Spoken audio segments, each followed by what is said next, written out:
ஆய நம ஓம்.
ஓம் சகனா பவது சகனௌ புனக்து சக வீர்யம் கரவாவஹை தேஜஸ்வினாவதீதமஸ்து மா வித்விஷாவஹை. ஓம் சாந்தி சாந்தி சாந்தி. समस्तजनकल्याणे निरतं करुणामयं नमामि चिन्मयं देवं सद्गुरुं ब्रह्मविद्वरम्. ॐ श्री चिन्मय सद्गुरवे नमः. ॐ श्री चिन्मय सद्गुरवे नमः. ॐ श्री चिन्मय सद्गुरवे नमः. ॐ श्री चिन्मय सद्गुरवे नमः.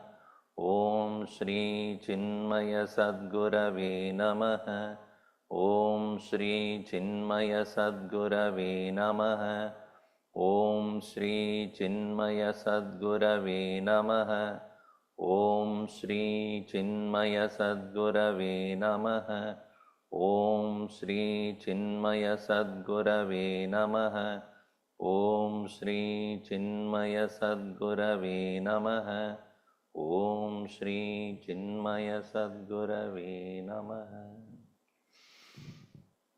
ॐ पार्थाय प्रतिबोधितां भगवता नारायणेन स्वयं व्यासेन ग्रथितां पुराणमुनिना मध्ये महाभारतम् अद्वैतामृतवर्षिणीं भगवतीम् अष्टादशाध्यायिनीम् अम्ब त्वामनुसन्तदामि भगवद्गीते भवद्वेषिणीम् Yam Brahma Varunendra Rudra Marutah Stunvanti Divyaistavaihi Vedai Sangapadakramopanishadaihi Gayanti Yam Samaga Dhyanavasthitatadgatena manasa Pashyanti Yam Yogino Yasyantam na vidussura suragana Devaya tasmai namah Devaya tasmai namah.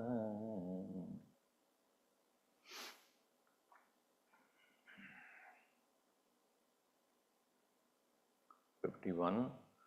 Buddhya vishuddhaya yuktah dhrityatmanam niyamya cha shabdhadin vishayan styaktva ragadveshau vyutasya cha. In the context of main topic, the question was raised by Arjun, which is better or what is the difference? Tyagascha Rishikesha, Sannyasascha, of these two, what is the difference? Pratakkartum Nishudana. So, Ichchami, I desire. So, for that, Bhagavan Krishna had explained what is the difference. Karmapala Tyagaha, Tyagaha. Karmanaha Tyagaha, Sannyasa. Result of action, when it is renounced, it's called Tyaga. Action itself is renounced, it is called Sannyas. But we cannot give up action unless we are devoid of anxiety for the result. If a desire is there, then giving up action is not an answer. Many people take that shortcut. Oh, great, if I don't do the action, I'll be free. But you are not free of the desire. The desire is like an accelerator, and you are not acting is like a pressing the brake. What will happen then? Both of you, you press, the Gadi will get destroyed first of all. If you release one, just let us say that if you release the brake, then it will go and dash to the nearest point. So, what it is said is, Tyagaha is important. Natyajyam. That is why Bhagavan Krishna said, Yajnadana tapakarma natyajyam karyameva tat. Yajnadano tapakarma pavanani manishinam. It creates purity of mind. Meaning what? What is purity of mind? Less desire. Purity of mind is not thinking pure. Purity of mind is where the mind is not disturbed. And our mind is disturbed only by, I want this, I want this, I want this, I want this, I want this. Constantly. It's like a demon inside. Unless that is overcome, and that can be overcome only to know that real joy is not out there. I have to discover that peaceful joy within, and then alone, desires will come to an end. So, Tyagaha, Karmaphala Tyagaha. Kama Tyaga. Though Bhagavan here, Krishna said, when a person has done sufficiently this and recognize the limitation of action, such a person should exclusively pursue the abidance in knowledge. It is like any knowledge that we gain from the university, when we actually go to the workplace only, our knowledge is tested. Until then, you can write a lot of theories about it. You can even win the first, topmost ranker, etc., all that. But then, when it comes to grassroots level, when you start acting, you realize that you have no experience of it. On the other hand, one suddenly jumps into action without having any knowledge, he will be facing with problems which he had never thought about before. So there is a need for thinking about it and getting correct understanding, and then necessarily engage in action to prove you are right. that what you have thought is correct. So therefore here, buddhya vishuddhaya yuktaha. With the correct knowledge and purity of mind, there are two different things. One is purity of mind, which we talked about. Mind has reduced amount of desire is a pure mind. And clear knowledge about what it is that I need to reach, that is purity of intellect. Intellect can accumulate so much of knowledge, but it does not have clarity. Then that buddhi cannot stay in one place. It will get disturbed again and again for unclear perception of what I want. On the other hand, if the mind is filled with desire, then also it cannot be able to proceed further. Both are necessary. Purity and clarity. Swami Tejoman used to say these two are essential. Buddhya vishuddhya yuktaha atmanam dhritya. With certain determination to reach the highest, atmanam niyamyacha, with proper control and mastery over the senses. What does it mean? Shabdhadin vishayan tyaktva. Having given up the distractions caused by the external world, because they are constantly there. You cannot avoid that. When I open the eyes, there are objects. When I open the ears, I don't need to open the ears, they're always open. Only the teenagers have to open once in a while. Because you constantly talk to them, do this, then you will close it. So when you open the ears, you have to listen to various kind of sound. Open the nose, that is also open again. You have to. So all these things are there and they drag you as though to the world. Again and again, again and again. So Shabdhadin Vishayans Tyaktva. So here is abhyasa or practice is that one should recognize that so long as I keep on appeasing my senses, I can never turn within. As much as when you are going to sleep, you necessarily need to shut down. Every day shut down. What do you call that? Shutter down. Shop is closed. Every day you do that. Shop closed, shutter down. Anything that you are doing also you stop. Anybody whom you are talking is also you stop. Anything you are watching, Netflix also you have to stop. Otherwise they will have to Netflix, have to go to sleep. So everything has shut down. So similarly, when one would try to discover the inner self, necessarily has to shut down. What happened to the inner self? End is disappeared. Well done. Okay.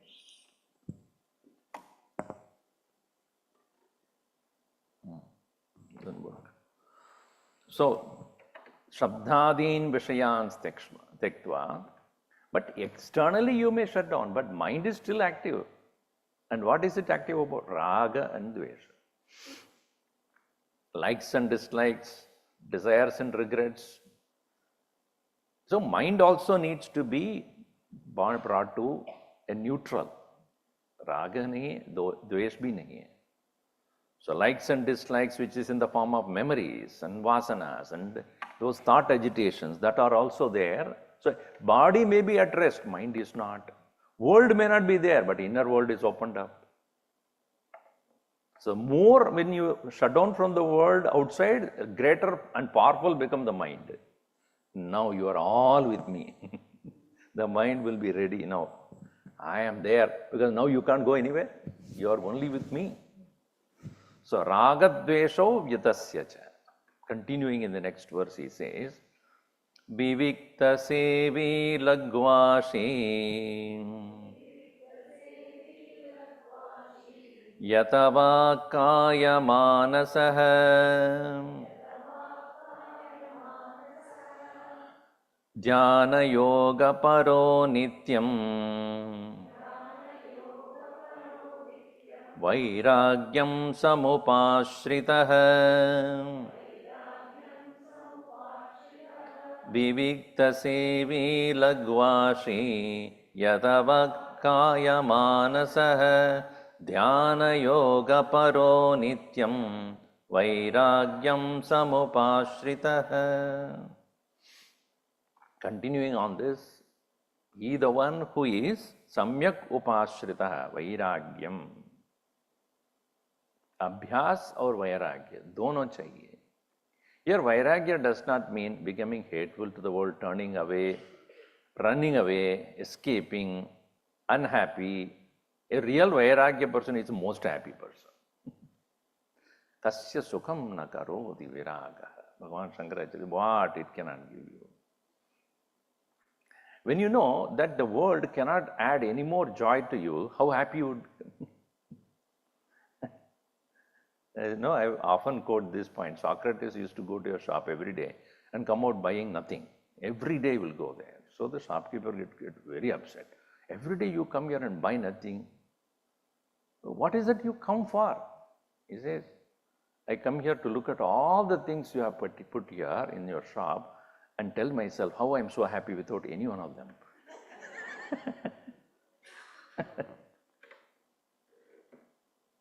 So can you do that to the world?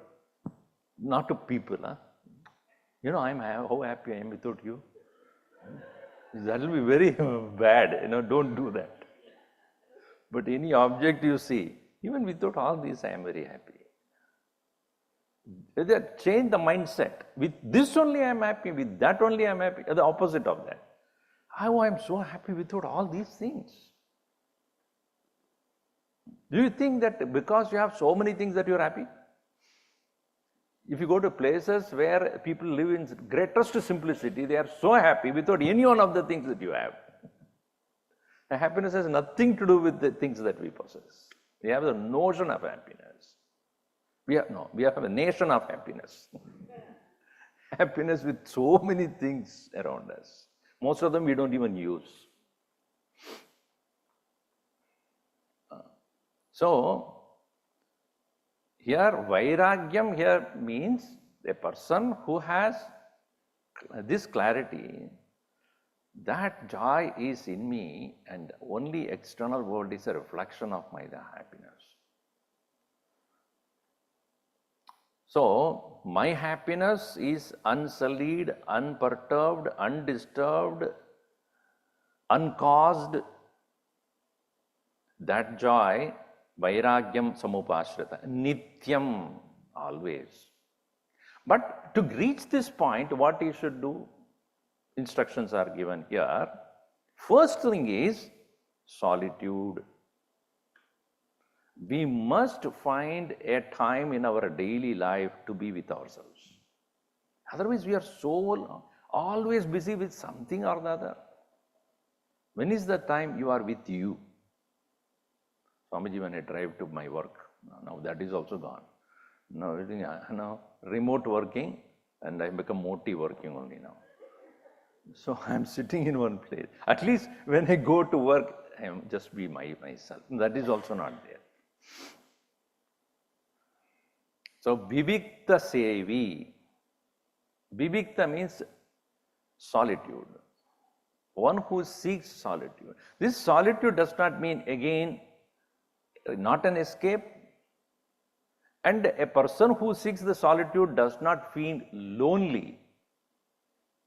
See, very many times we think this vivikta seva or solitude is feeling lonely. Of course, we are all feeling lonely because we have taken a lot of loan. That is different. But very lonely. No, here loneliness is different from aloneness. Aloneness is where you start enjoying that solitude, where there is no one else around you and you are by yourself. Yesterday I was thinking about what is this solitude. Suddenly this thought came to me, soul attitude. S-O-U-L. I am the soul. To begin with, nobody was there with me. All relationship came only after I have taken the physical birth. Physical birth, then mother, father, brother, sister, friend, all that came much later than. But who am I first to start with? I am a soul, traveling soul from For a beginningless time, until I do something beginningless time, I will go. So this soul which is traveling towards is the highest goal, final goal, that I am. Anything else that came on my way is relative. This one has to remind oneself again and again and again and again. Because everything will come and everything will go also. And we can be victim of everything until we realize, yes, I am a soul. Aham Atma. This asserting oneself as oneself, that is Vivikta Sevitvam. Staying in solitude, I am the soul, I am the traveling one, traveling soul, and all these various relationships which I have, mother, father, brother, sister, all these things. In the relative world, definitely it is important for me to serve them and get served also. But I, as an individual, is independent of all these things. This needs to be asserted again and again and again. And for doing that, one needs to have alert mind. And that is why next immediately Bhagavan puts it, Lagu Ashi. Lagu Ashi means minimum or moderate eating. Ashnam means to eat. Ashnadi means one who eats. Lagu Ashnadi Saha. Eating, not very frugal that you are tired after some time, that you don't have enough energy, but not overeating where while eating itself you falls asleep. Somebody's house I went, Rajasthani home. What is that? Dal bati. My God. They put the ghee in that puri or something, and while eating I slept. So it should not be that either. Lagu Ashi. Why food is given so much importance? In Chandogya Upanishad, it is said, Ashitam Annam, the food that you have eaten, Traida Vidiyate, it becomes 3 parts. In that, it is said, Vidiyatasya Yaha Stavishto, that the grossest part of it, Dhatuhu Purisham Bhavati. The grossest part of the food that you eat becomes ficus. And Madhyamaha Yaha, that which is Madhyamaha, which is the middle part of it, Tad Mamsam, that becomes a flesh. And Yo Anishtaha, the subtlemost part of it, Tat Manaha, that becomes the mind. So our mind is not just a thought, but the thought takes place based upon the subtle part of the food. So what we eat surely affects our mind, no doubt about that. Heavy you eat, breakfast, you will be yawning all the time. Why? Because it requires that much of energy to digest that. So the blood that goes to the brain slowly is reduced and go to the stomach. So the brain, which is supposed to be active, okay, Swamiji's nature is to talk. He has taken a little breakfast, it looks like. Too much of talking. Now, so food, the grossest part becomes ficus, then middle portion becomes mamsam, and the subtlemost becomes the mind. So also water. Pitam apaha, tat pitam pita apaha treta vidiyante. It also becomes 3. In that, tasya yaha stavishtaha, which is the grossest part, dhatuhu tad mutram, that becomes the urine. Then bhavati yo madhyamaha, tat lohitam, blood. That is the middle part. Then yo anishtaha tat pranaha. I don't know how these masters have understood that it is H2O. Think about it. What is prana? Breathing. What is that? Oxygen. Where is that? Water. It is Chandogya Upanishad. This is not the latest scientist. Chandogya Upanishad says that the water, the subtlemost part is your breath, which is contained oxygen. Because without the oxygen, no life can sustain. And that is, water is the main sustainer of every living being. So the water that is taken also is 3 points. Grossest goes to waste. Middle portion becomes the part of the blood, and the blood also requires oxygen.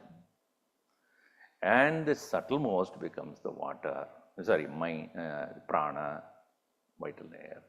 Now, in Chandogya Upanishad, the discussion is about 3 important things. One is the food, earth, then the water, and then the fire. These are all the things which we can perceive. Vayu we cannot see, Akasha we cannot see. So what is perceived is fire, and then water and earth. So fire, meaning anything that you have food with oil, that is fire. Oil is fire, potential. That also, tejo ashitam treta vidiyate. The food that is, the fire that is eaten, not that you eat the fire, oil that you take. Tasya yaha stavishtaha, that the grossest portion, dhatuhu tad asti, bone. Think about it again. Without the oil substance or some fat content, the strength of the bone will not be there. So, bone's strength is through oil. That doesn't mean more oil, more strong I become. That's not true.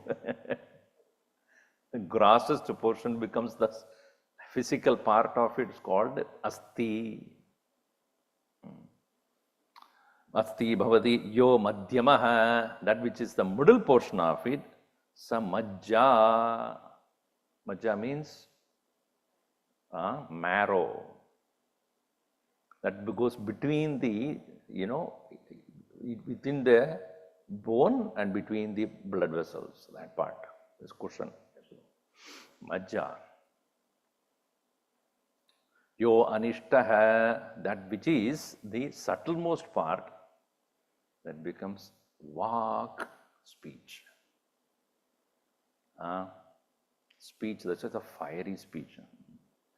So oil is necessary for the body to have a good ability to speak also. It's necessary. So if we understand this, eating the food must be understood as something that will create health in me, but also keep my mind alert. But I overdo this. Anything that is consumed excessively, more gross portion will come out of it. Because body only takes what it needs. Rest of it, either it accumulates as fat or it has to get rid of it. And if you don't get rid of it, it will become toxin inside the body. And that will it will drain the energy. And you cannot sit down for meditation. So, lagu ashi, eat moderately. Gurudev, Bhagavan Krishna earlier also said, yukta uktaharasya viharasya yukta cheshtasya karmasu yukta swapnavabodhasya yogo bhavati dukkha. The food should be eaten moderately. So also sleep as well as engagement in the world. Na ati ashnataha yogaha asti, na cha ekantam anashnataha. Now, definitely no meditation for a person who eats too much or the person who doesn't eat at all. So, here lagu ashi and yata vakaya manasaha. Also he has to not only sit in solitude with the moderate eating, but also at the same time must have a mastery over speech, body and mind. So it is said, a man of contemplation speaks little only. Why? Because he's conserving energy for higher contemplation. When you speak, obviously a lot of energy is spent. But if we want to conserve the energy for contemplation, necessarily we must conserve wherever it is possible. Like you are budgeting for the new project is coming, so you have to budget accordingly so that you don't spend in unnecessary things. You find out where are the unnecessary things where I'm spending, conserve it there, and then direct it towards the one which requires it. Similarly, a person who has taken to solitude must necessarily conserve in energy, in speech, in bodily movements as well as thoughts. Idavakaya manasa. And then dhyana yoga paro nityam. One who considers deep contemplation, meditation as very important part of his daily life. As much as we eat for our body's well-being, we should also meditate for our spiritual well-being, for our own self to become more and more strong and bright and brilliant and alert. Unless we spend time with our own self, we do not know ourselves. And when we don't know ourselves, we continuously make mistakes, misunderstand. If I don't know somebody, I may misunderstand that person very often. Similarly, if I don't know myself, then I will be constantly making errors. And every time I make error, I bite my tongue and, oh, I should not have done that. Oh, I should not have said that. So, therefore, here Bhagavan Krishna says, Dhyana Yoga Paraha Nityam. One who is engaging in dhyanam, and that he explained in 6th chapter elaborately, methods of meditation also, how to do it. And here specifically he goes into what needs to be further fine-tuning to be done. It's like when you're listening to music by the radio or with the help of the radio, you keep on fine-tuning until you get the right signal, right wavelength. In the same way, the mind has to be tuned to the higher self. Here, higher self, what I mean is your own being, which you are, but you are disconnected. So here, ahankaram balam darpam, kamam krodam parigraham, vimucya nirmama shantaha, brahma bhuyaya kalpate. Ahankaram balam darpam, kamam krodam parigraham, vimucya nirmama shantaha, brahma bhuyaya kalpate. In the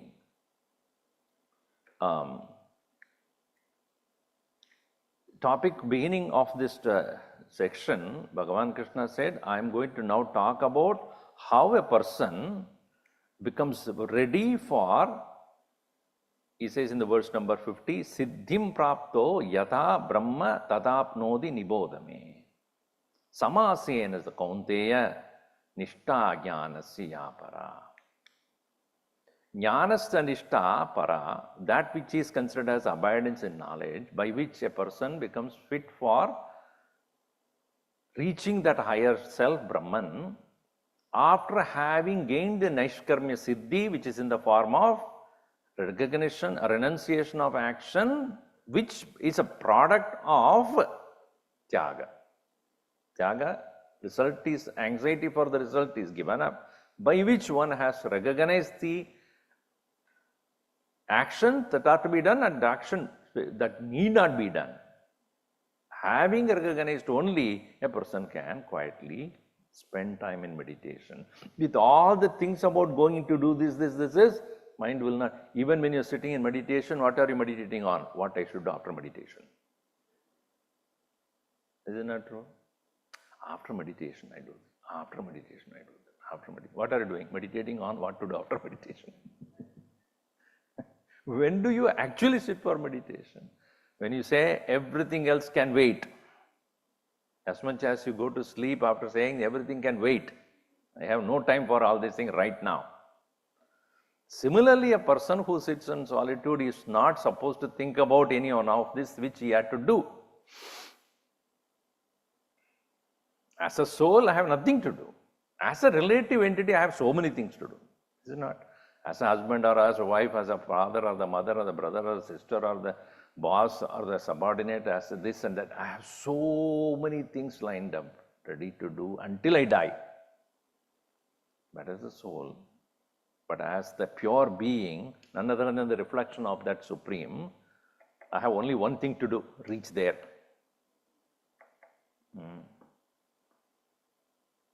As even you are traveling also, people are nowadays not enjoying the travel, not looking outside the window.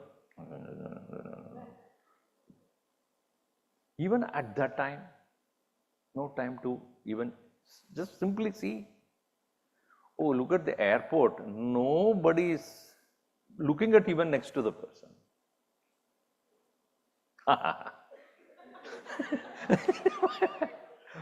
Where are you?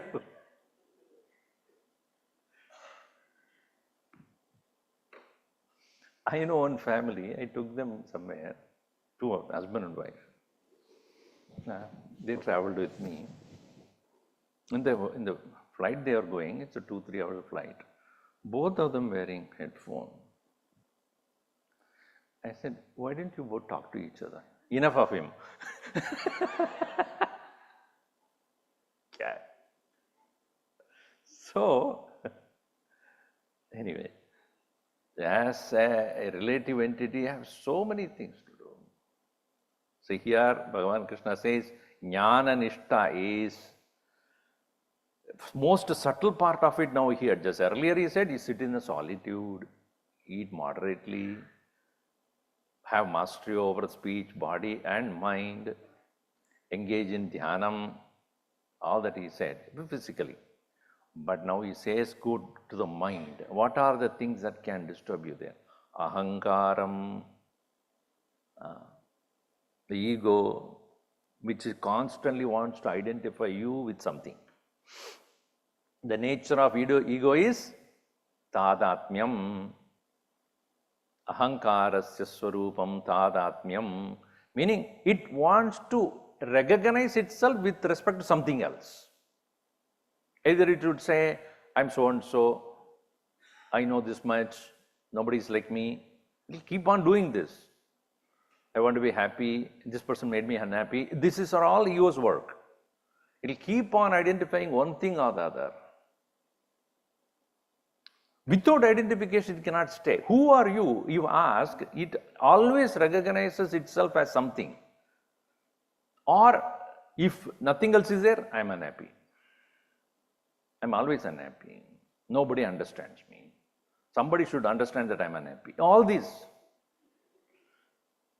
Or I'm good, and nobody knows that I'm good. See, this is the ego. This keeps on holding on to something, one thing or the other. So, ahankaram, this is when I am the soul which has presently, at this state of my meditation, is not connected to anyone or anything in this world. My only connection is the Paramatma. Aham tasya dasaha. I am just his servant. Aham tasya angaha. I am his part. Ahameva saha, saha eva aham. In this way, a person recognizes the higher nature, then and then alone, any other identification will disappear. Ahankaram. So first, the next line, vimuchya should be understood. Next line, it says, vimuchya. Ahankaram vimuchya, balam vimuchya, darpam vimuchya, kamam vimuchya, krodam vimuchya, parigraham vimuchya. Everything should be having given up, having given up, having given up. Balam is, again, how authoritative I am. What are the things under my control? I want to make sure that everything happens the way I want. This is balam. Balam means strength, not physical strength. What is my superiority over things here? What are all under my supervision? What are the things that should happen according to me? And then darpam, pride, arrogance. When things are going in my way, what I have is arrogance. Nobody can surpass me. Nobody should. This is the nature of our wonderful hero, Ravana. He, nothing he would accept as wrong as far as his action is concerned. I'm always right.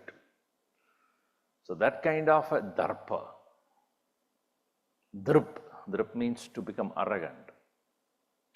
Darpa, and then kamam, krodam, parigraham, desire, anger, and possessiveness. So sitting in solitude, one by one, this needs to be not understood as your friends. They are all the enemies. In the world, they may consider a person who is having such an authority, arrogance, and say, yeah, he's so strong, But when it comes to in front of the Lord, in recognizing your own self, these are all considered as enemies. Ahankaram, ego, identification. Balam, authority, power. Darpam, arrogance. Kamam, desire. Krodam, anger. Parigraham, possessiveness. All these things vimuchya. And nirmamaha. Nirmamaha means where I own nothing. It is hard for people to let go of this because that mamatva is what makes us feel well secure. I have this, I have that, I have that. So all the things that we possess make us feel that I am strong. I am wanted. So when a person says that, no, nothing is mine, everything is God's, everything is Bhagavan's. What is that I bring into this world? What did I bring? My karma only. What else did I bring? Tell me. Did I bring anything into this world by myself? Secondly, can I take anything from here? Whatever I brought and whatever was there I have as I have is not mine. Whatever when I leave, that is also not mine. This understanding, when it is there, you use it, but don't get used by it. Gurudev used to say, what you have, use it, but don't allow it to use you. So nirmamaha, and then alone you become shantaha, peaceful, abiding with oneself. Such a person, Brahma bhuyaya kalpate. He becomes fit for becoming Brahman. In other words, what? In Brahma mein ye sab nahi hai. Ahankar nahi hai. Balam, darpam, kamam, krodam, parigraham, mamatvam. Ye sab nahi hai. So, do not imitate Brahman. Emulate Brahman. Imitating is appearance. Emulation means growth. So I have to grow to become that nature, not that merely imitate one. So here, these are the fine-tuning to be done. And it takes a long time to do that. Because at solitude, it suddenly will not happen. If my interaction with the world is full of anger, arrogance, etc., suddenly when you're in solitude, you become no ahankar. Does it happen that way? No arrogance. Only for 5 minutes, 10 minutes, no arrogance. How can that be? If you are a bhakta of the Lord, you have the bhakta of the Lord all the time, not only on Shivaratri day, right? Shivaratri day, suddenly this bhakti pravaha comes out. If you are a devotee of the Lord, you are the same, whether it is a festival day or any other day. Especially when you think about the Lord, it's okay. But don't say I am devotee of Bhagavan Shiva only on Shivaratri day. And only I can, then I put all chandana and dance also. Only on that day become. Other days I am what I am.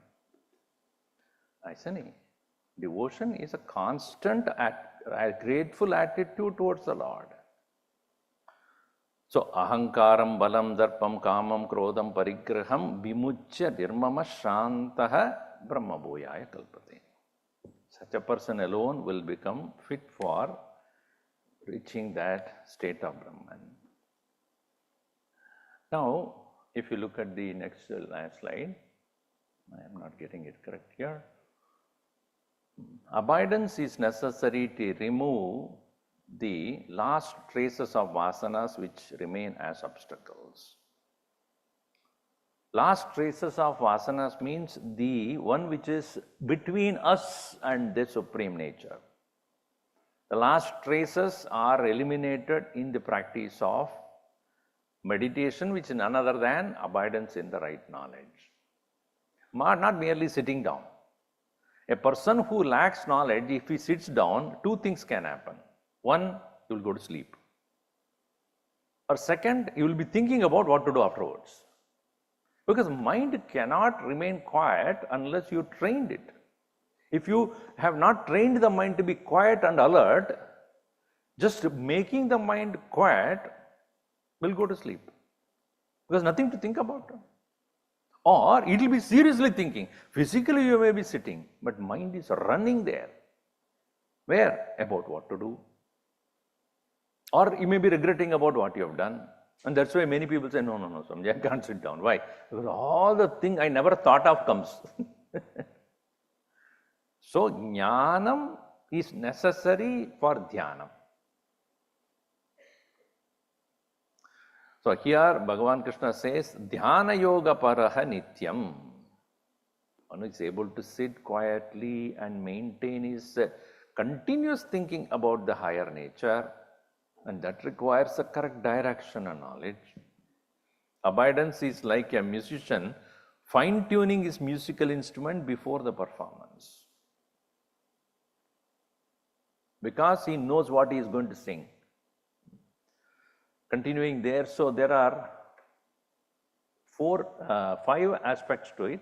The highest being the abidance of the self. If you look at it, at the grossest level, complete dispassion with the total withdrawal from speech, body and mind, and frugal eating while seated in meditation, as I said, as I explained here. Vivikta sevi laguashi yatavakaya manasaha. That one. Then letting go of the sense pursuits completely and the likes and dislikes from the mind. That we saw shabdadin vishayan stektva ragadvesho vyutasya cha. That is said there. Then absence of ego, aversion, aversion is written there. Exertion, okay. Arrogance, desire and anger through renunciation of minus. Ahankaram, balam, darpam, kamam, krodam, parigraham, viyujya, nirmamashantaha. With no grief and seeking, nothing, remaining sense of being, the serene and being same to all, gains the supreme devotion to God. This will come to the next one. So, what happens when a person who is with this knowledge remains in solitude, it's as everyday practice, there is love for the Lord that comes. Because the Lord is not some external form or a murti. One recognizes that Lord is none other than the one who is seated within me, looking at me very closely, asking me to come to his abode. That abidance of the self is none other than a total devotion to the God's presence within oneself and in all. So continuing in the next verse, he says, Brahma bhuta prasannatma na shochati na kankshati samas sarveshu bhuteshu Madbhaktim labate param. Brahmabhuta prasannatma na shochati na kankshati samas sarveshu bhuteshu madbhaktim labate param. So, to reach this state of Brahman is not something which after which one disappears. No. Brahmabhusa prasannatma lives in this world with na shochati na kankshati. He is free of grief and free of all wanting then. Na kankshati. Kanksha means expectation. And expectation of what? Expectation of something that can give him happiness further? No. Shochati means grief because of the absence of what he thinks as a source of joy, or presence of something which is source of pain. Both can give grief, right? Leaving things which we like or getting things which we don't like. Na shochati. Kanksha is also desire to get rid of things one who doesn't like, or wanting something which one wants, or having idea of happiness on that. So, but that is the state of being Brahman. It is not going somewhere, some lokas or some place or a disappearance from the world. So, if he is living in this world with no grief or no desire, what does he do? Samas sarveshu bhuteshu. First of all, he is prasanna atma. He is so pleasant with himself, happy with himself, at peace with oneself, because he is seeing the same in all. Sarveshu bhuteshu samaha. Same in all, towards everyone it is same. And because he being same to all, he could recognize it.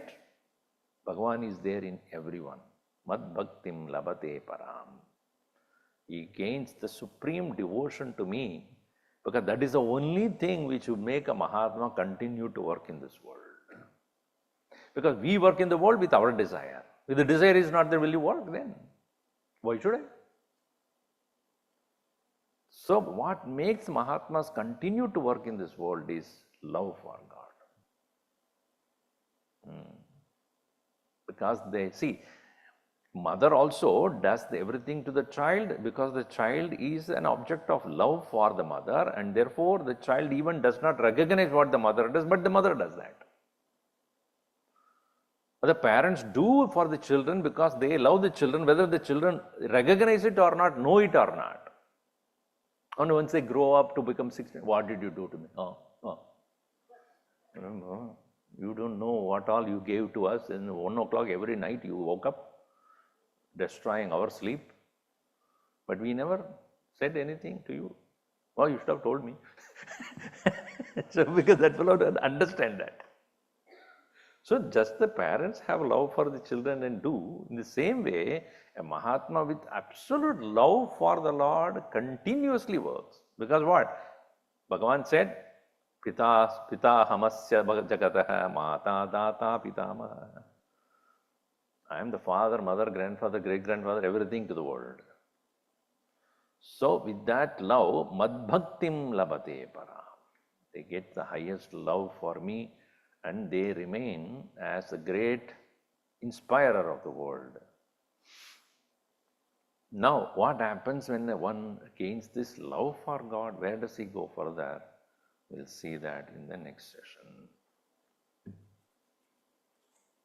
Om sarve bhavantu sukhinah, sarve santu niramayaः, sarve bhadrani pashyantu ma kasyad dukkhabhat bhavet. Om shanti shanti shanti. Harihi Om Shri Gurubhyo Namaha. Harihi Om.